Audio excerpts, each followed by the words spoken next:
My name's Clara, and if you told me a year ago I'd be where I am now, I'd have laughed in your face.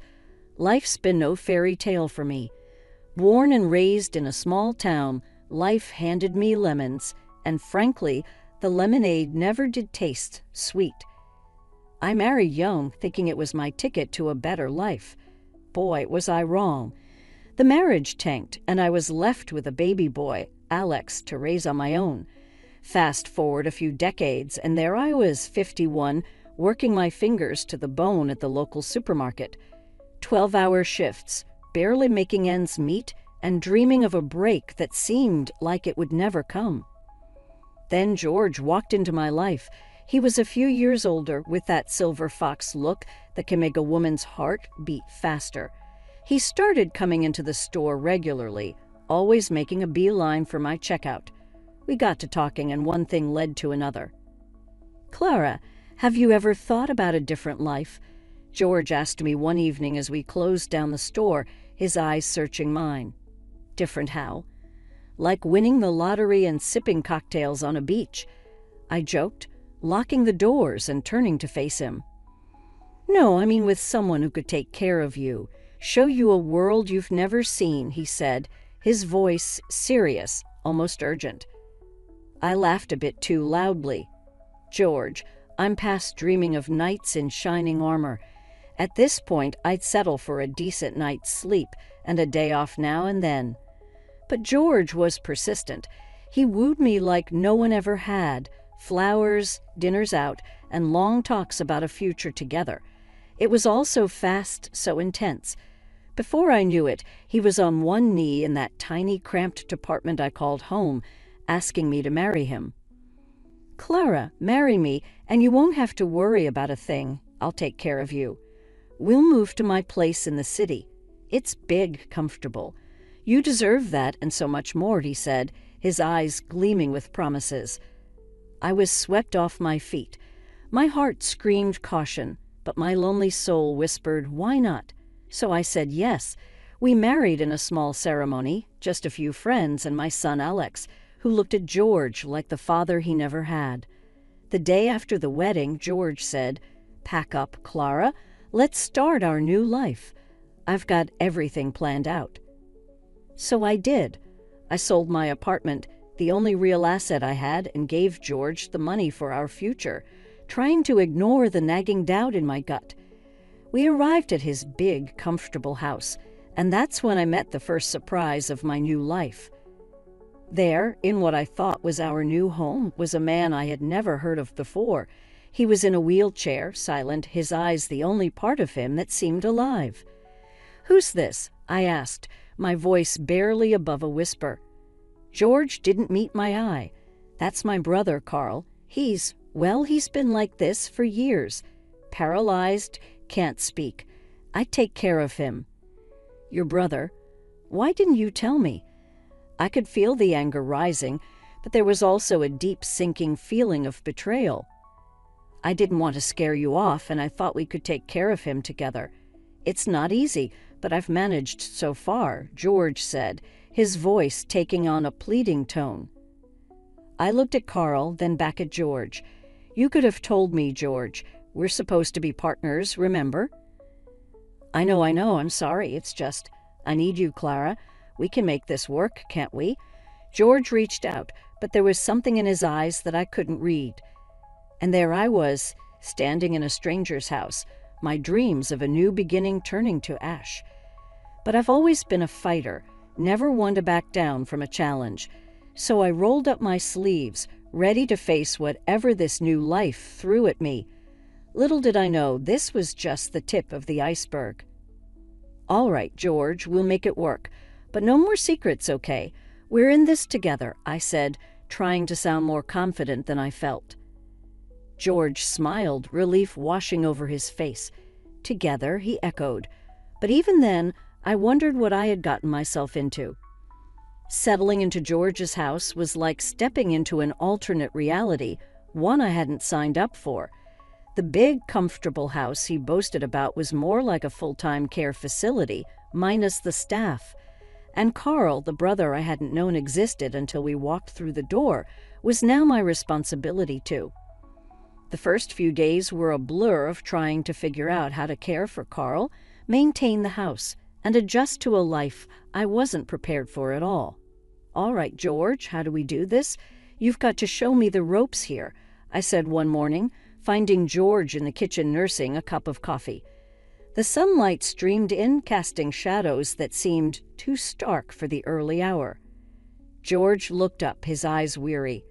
"Clara, I know this is a lot. I should have prepared you better. Carl needs constant care, and I've been managing alone, but it's hard." "Managing? You call this managing?" I couldn't keep the edge out of my voice. "You've been hiding this from me. You think I'm just going to step in and play nurse." "Clara, please." George's voice was low, pleading. "I need your help. It's just until we figure something out. Carl's condition, it's not easy." I took a deep breath, trying to quell the rising tide of anger and betrayal. "Fine, but you're going to teach me everything. I mean everything, George. I'm not a miracle worker." Of course. Thank you, Clara."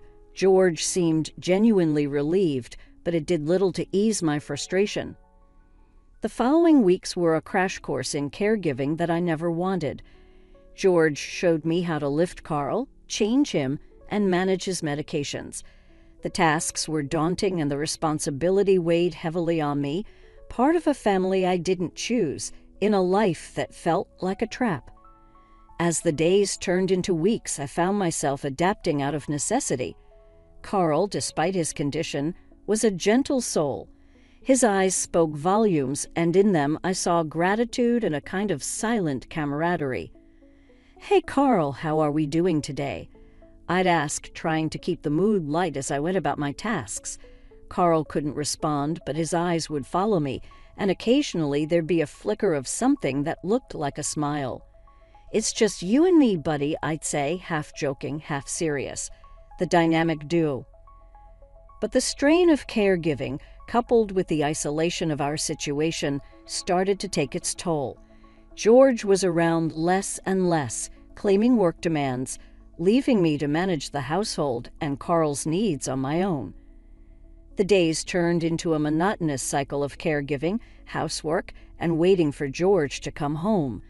Each evening, I'd watch the driveway, hoping for a sign that things would change, that George would find a way to lighten the load. But as the sunset faded to darkness, I'd be left with the chilling realization that I was on my own in this. "Tomorrow's a new day, Clara," I'd tell myself, clinging to a hope that was as fragile as the silence that filled the house. But with each passing day, that hope dimmed, overshadowed by the reality of my new beginning. The year rolled by like a slow-moving storm, each day blurring into the next. There I was, knee-deep in the endless tasks of caring for Carl, scrubbing floors, and tending to a bunch of pets that seemed to multiply when I wasn't looking. George. He was hardly ever around, always off on some business trip or another. The man was like a ghost, appearing just long enough to remind me he existed, before vanishing again, every month like clockwork. $3,000 would land in my account. It was supposed to be enough. George said enough for what, though? Couldn't even splash out on a new dress for Christmas, let alone anything else. Every penny was accounted for. Every expense had to go through George. Felt like I was more of an accountant than a wife. The few times George did show up, it was like having a stranger in the house. We danced around each other, making small talk that felt as stiff as the collars on the shirts I ironed for him. "George, this isn't working," I finally said one evening as he packed his suitcase for the umpteenth time. "Feels like I'm just the help around here." George, always so smooth, just flashed me that salesman smile of his. "Clara, babe, you know how it is. The business needs me. But hey, I'm providing, right? You got everything you need." I snorted, folding my arms. "Everything except a husband. What's the point, George? You're never here. This house, it doesn't feel like a home. It's just empty." He paused, his smile faltering for a moment. "Look, I know it's tough, but it's all going to pay off, you'll see. Just gotta hang in there a bit longer." Hang in there? I was hanging by a thread, but arguing with George was like talking to a brick wall, so I let it go, watched him zip up his suitcase and head out the door, leaving me in the silence of the big empty house. Days turned into nights, and I kept on keeping on, caring for Carl, who, despite everything, was the closest thing to company I had. The pets, at least, didn't care that my conversations were one-sided. They were happy just to be fed and fussed over. But it wore on me, the loneliness, the monotony. I felt trapped in a life I hadn't chosen, a life that was chosen for me by a man who saw me more as a convenience than a partner. "Carl, what am I doing here?" I'd ask, half expecting him to answer. Of course he never did, but it was comforting to pretend, to imagine a life where the choices were mine to make. As the year mark approached, I took stock of my life. I was a caregiver, a housekeeper, a maid in a house that didn't feel like mine, my husband a ghost-only present in the money he sent, and the brief visits that left me feeling more alone than ever. That year, as autumn turned the leaves golden, a letter arrived that would flip my world upside down. It was addressed to Carl, but with George away as usual, curiosity got the better of me. The envelope was thick, official-looking. I turned it over in my hands, debating before slicing it open.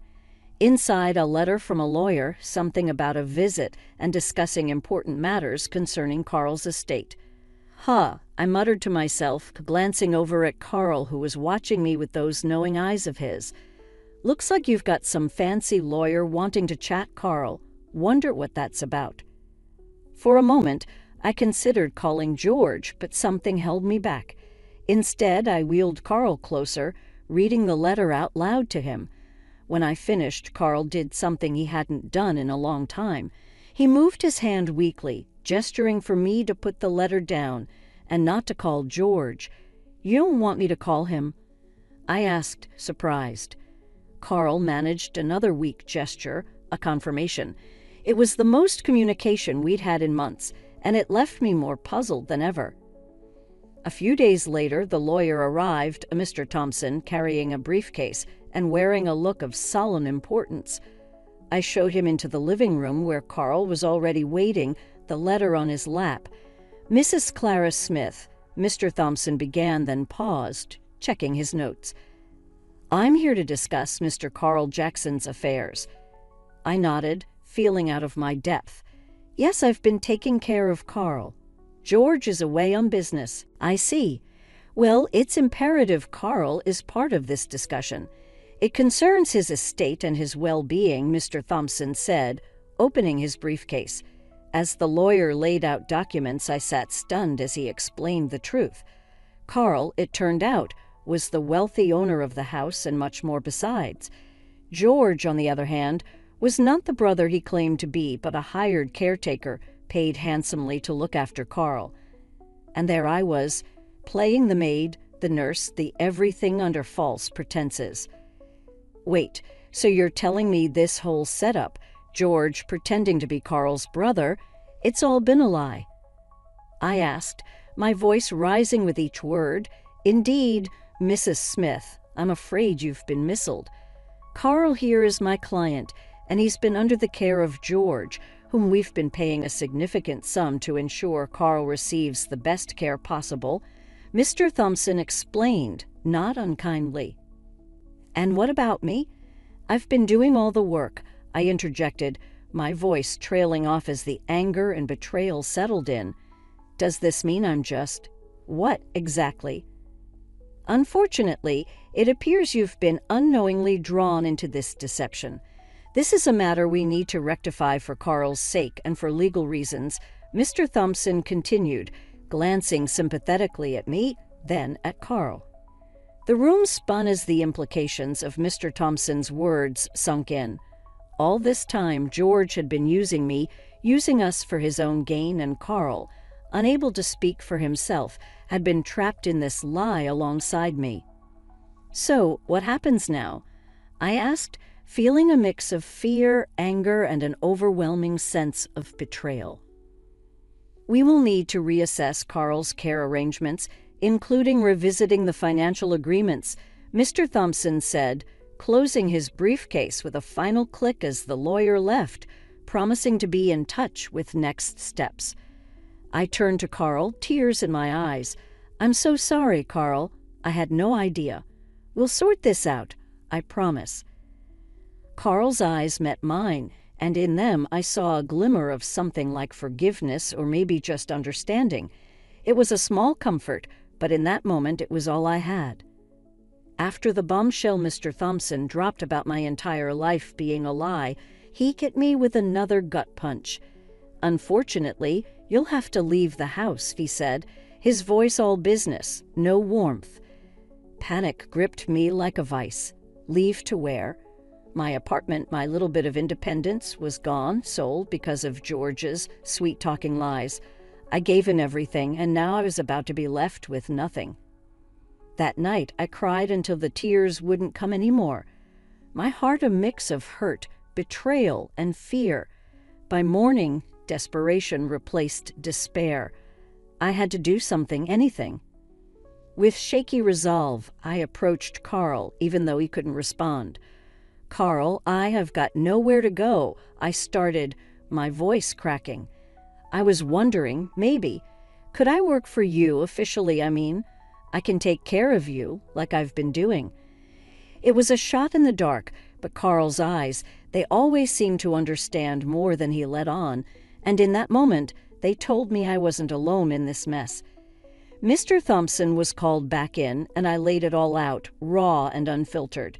I've been doing the job anyway, haven't I? Taking care of Carl, the house, everything. I need this job.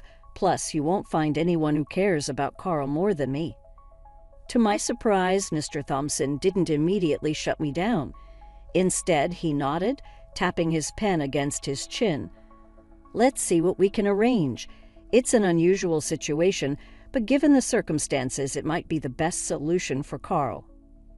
The next few days were a whirlwind. Mr. Thompson worked with Carl's legal team to draft a new contract, this time with my name on it as Carl's official caregiver. The salary was more than I'd ever dreamed of, a stark contrast to the measly sums George used to send. When Mr. Thompson handed me the contract, I felt a weight lift off my shoulders. "You'll be compensated fairly for your work, and more importantly, you'll have a place to stay," he said, handing me a pen. Signing that contract was the first step towards reclaiming my life, towards something that felt like justice after months of deception. "Thank you," I told Mr. Thompson, and even though Carl couldn't speak, I looked at him, adding, "And thank you, Carl, for giving me a chance." With the ink drying on the contract, I felt a mix of emotions. Relief because I wasn't going to be homeless. Pride because I'd stood up for myself and fought for what I needed. But underneath it all, there was a thread of sadness for the life I thought I'd have with George, for the love I thought was real. In the months following my employment under the official capacity as Carl's caregiver, life took on a routine that was both comforting and challenging.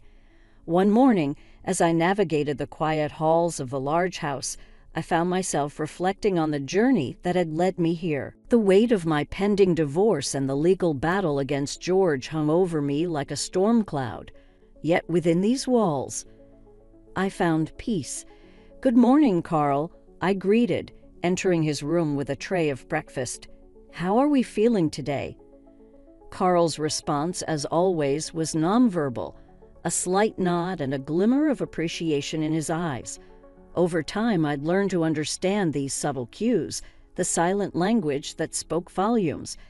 As I busied myself with his care, I couldn't help but think about the impending court date. The thought of facing George, of recounting the web of lies and deceit he had woven, filled me with a mixture of dread and determination. The day of the trial arrived with a sense of finality. Standing outside the courtroom, Mr. Thompson at my side, I steeled myself for what was to come. "You ready for this?" Mr. Thompson asked, his voice steady and reassuring. "As ready as I'll ever be," I replied, drawing a deep breath. "It's time to close this chapter once and for all." The proceedings were a blur, a mix of legal jargon and cold, hard facts. When it was my turn to testify, I spoke with a clarity and strength I didn't know I possessed.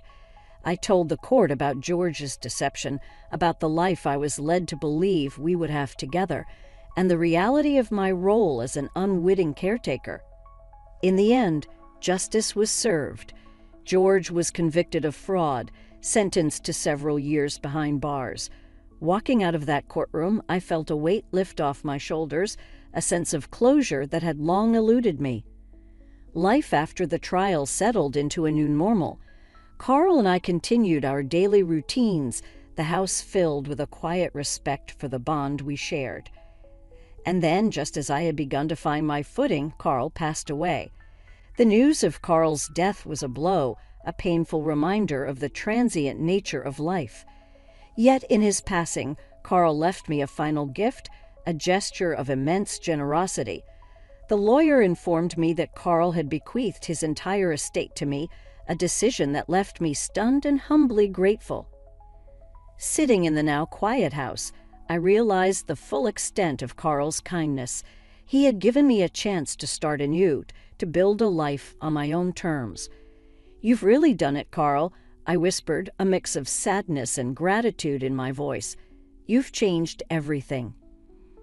As I navigated the challenges of running the shelter I'd founded, I found a sense of purpose that had been missing from my life.